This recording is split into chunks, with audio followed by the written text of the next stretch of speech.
Tim hukum paslon Capres-Cawapres Ganjar Pranowo dan Mahfud MD resmi menyerahkan dokumen kesimpulan terkait sidang sengketa pemilihan Presiden 2024 ke Mahkamah Konstitusi. Tim hukum Ganjar Mahfud menerangkan 5 kategori pelanggaran Pilpres 2024 memuat pelanggaran etika yang terjadi kasat mata.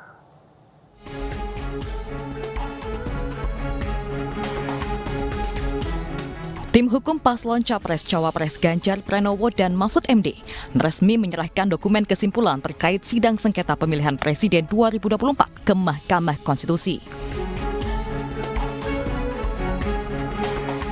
Dalam dokumen kesimpulan tersebut tercantum 5 kategori pelanggaran pemilu yang dinilai prinsipil untuk dikaji oleh Majelis Hakim MK.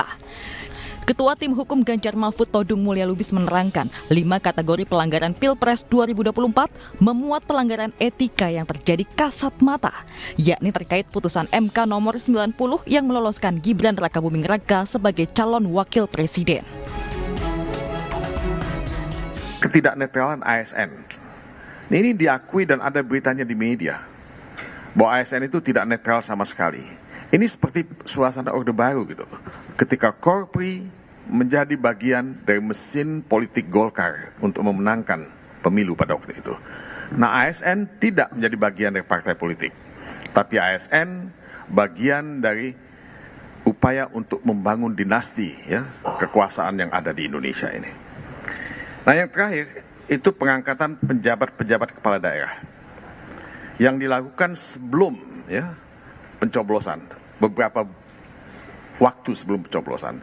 Nah, mereka ini juga menjadi ujung tombak dari mesin kekuasaan untuk melanggengkan kekuasaan dan membangun dinasti kekuasaan. Nah, kalau kita bicara mengenai dinasti kekuasaan, sebetulnya kita bicara mengenai hal yang diametral bertentangan dengan demokrasi. Nah, saudara-saudara sekalian, cukup panjang ya. Nah, saya hanya ingin mengatakan, kalau Paslon 02 mengatakan permohonan PHPU kami itu salah kamar, kami ingin membantah sekali lagi dengan sangat tegas bahwa itu tidak salah kamar. Mahkamah Konstitusi berhak dan berwenang untuk memeriksa, mengadili permohonan PHPU yang kami ajukan. Kategori pelanggaran lainnya yakni nepotisme yang dipertontonkan oleh penguasa demi melicinkan langkah Gibran sebagai cawapres. Selain itu adanya abuse of power atau penyalahgunaan wewenang yang dinilai terkoordinasi, masif, dan terjadi di berbagai wilayah di Indonesia. Dari Jakarta, Tim Liputan iNews melaporkan.